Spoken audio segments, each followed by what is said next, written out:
So unfortunate. All right, Mr. Raghu, thank you so much for joining me on the telecast. We have some breaking news coming in. Reacting to the Chitradurga bus and lorry accident, we have some reactions that are coming in. Now, the Union Minister for Heavy Industries and Steel, H.D. Kumaraswamy, has said he was deeply shocked by the tragic incident in which a private bus caught fire, killing several passengers. He expressed condolences to the bereaved families and urged the Karnataka government to ensure proper treatment for the injured. Now, again, starting my conversation, first of all, with Mr. Anurag. Mr. Anurag, when we talk about, there's been several points that have been highlighted that, especially when we're talking about night buses, these bus drivers are, there's overexertions of these bus drivers.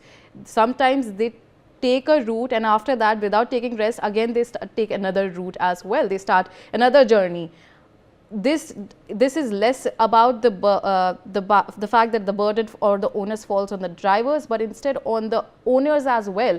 Why is it that there's the profit takes a bigger table in terms of this on the table, but when we talk about the accountability, it falls on the driver, not on the people that should be held accountable, that these drivers are exerted a lot. Yeah, exactly right said by you. But there's a problem because once I have visited from Delhi to Lucknow, and you can't believe when I was coming back from the Volvo bus, and that driver has first drawn that bus from Delhi to Dehradun, Dehradun to Delhi, and Delhi to Lucknow, and then coming back from Lucknow to Delhi. Means almost 24 hours journey, continuous journey with a break of 1 hour, 1 hour, 1 hour. So exactly if we'll go into the deep, first internationally 2.5 hour journey or 3 hour journey is must. After that, there must be a break for every driver, and then he can drive again. It's a matter of the policy and then implementation and then monitoring of that, like 24 by 7 live monitoring. We don't have any system here, and just because of the lack of the system, we such incidents are happening again and again. And another thing, in the say all these buses, they are having, we are focusing on one emergency out, one emergency exit and entry. Apart from this, the cabin door is also there in between the passengers and the driver's cabin. There is another gate which is locked by the conductor and he's sleeping on that seat. So it's a completely blocked chamber, not even a single entry and exit for such incidents. So there's no entry and exit in case of any accident for the passengers. So everything depends upon the policy, and interestingly, we are promoting such driving pattern. We ourselves, our government is promoting. You must be having the news is like this: Delhi to Mumbai in 10 hours or 12 hours. What does it mean? Without breaking at any place, you can continue drive to the Bombay from Delhi within 10 or 20, 10 or 12 hours. It means there's a policy of our policymakers also to announce such policies or the such incidents for committing suicide by the people.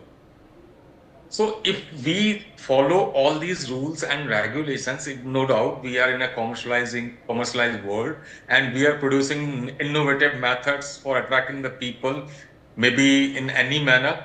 But what are the policies behind it? First, there must be a political will, which is very much poor in this country, and very much like we are having one report, Sundar Committee report, on which this Road Safety Committee formed by the Supreme Court. It clearly shows that there is a poor political will. Every minister, even from the CM, PM, and everybody will announce the grief for these all condolences or the deaths, and they will be announcing the whatever the compensation, 2 lakhs, 5 lakhs, 10 lakhs. But is it a tradition? Traditionally, we are doing, or there's a policy behind it. I have raised a very serious questions in starting.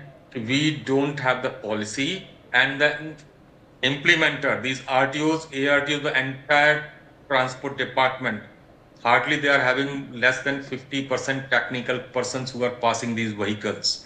Accountability must be shifted to them. thorough investigation. There's not even a 1% thorough investigation, road accident investigation in India. And we are saying it's a speeding vehicle or the mistake of the driver or another driver. Why people are making mistakes? Safe system approach says very clearly, people will make such mistakes. How can we reduce the severity of the accidents or the impact of the accidents? For that, we must have a system, we must have the policy, All must right. have the implementation of all these things, which is nowhere in our country or not even monitored by anyone. And such incidents are happening again and again, again and again. And there's a compensation game will be there by the central government or by the state government or by the other authorities, but nothing will happen. Media has to raise the voice about the basically the accountability of each and everyone related to this. We cannot divert the responsibility on bus owner and bus driver. Every bus owner and every bus driver is doing the same job in India. They are the commercial people. They have to earn the money without rules and regulations. All right, Mr. They are Anurag. getting the benefit of that because government is not having the policies. All right, Mr. Anurag, stay on with me. I also have with me GS Prashanath, BJP spokesperson, joining me on the telecast. First of all, this incident has highlighted a lot of lapses, but who do you think is accountable? And I'm not talking about blame game. Who do you think is accountable? Because there has to be serious implementation on the ground for these buses before they enter or when they're brought on the road, that there's serious checks and assessment that is done. Ria, firstly, my thoughts go out to the families of the people who succumbed, and my thoughts and prayers are with them. Now, it's a very tragic incident which has taken place, and the life lost cannot be got back. But the steps, what has to be taken, the road safety measures, and the authorities, whoever is concerned with giving this permits for the buses and the safety norms, they have to be taken to task, because at the end of the day, hundreds of buses are flying, and who's checking for the safety norms, whether the safety norms are being followed, whether adequate measures are taken there to have emergency exit, and whether have they carried out any modifications inside the bus which is in contravention of the rules. The authorities have to monitor, which means somewhere the buck has to stop with the concerned authorities and falling back upon the ministry under whom this particular thing comes in.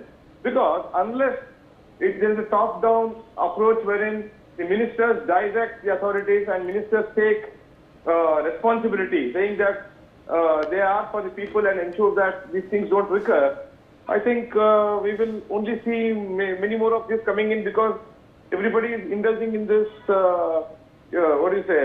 changing the interiors of the bus to make it slipper. We don't know what exactly has happened, whether the permit was proper, whether the safety norms were followed. But innocent lives have been lost, and who is responsible? So therefore, the concerned people, whoever they are, however powerful they are, whoever is responsible for this, have to be brought to book in accordance with law. Otherwise, what explains the loss of 29 people? It's a really tragic incident, and deeply anguished by this incident. And it cannot be a mere political thing by the state government to say, we give some compensation and wash our hands off.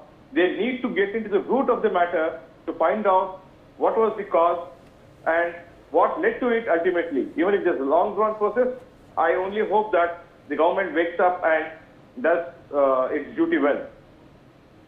All right. Thank you so much for joining me on the telecast. Meanwhile, some breaking news coming in. I'll come back to you, Mr. Anurag. Some more breaking news coming in. IGP Dr. B.R. Ravikant Gowda has said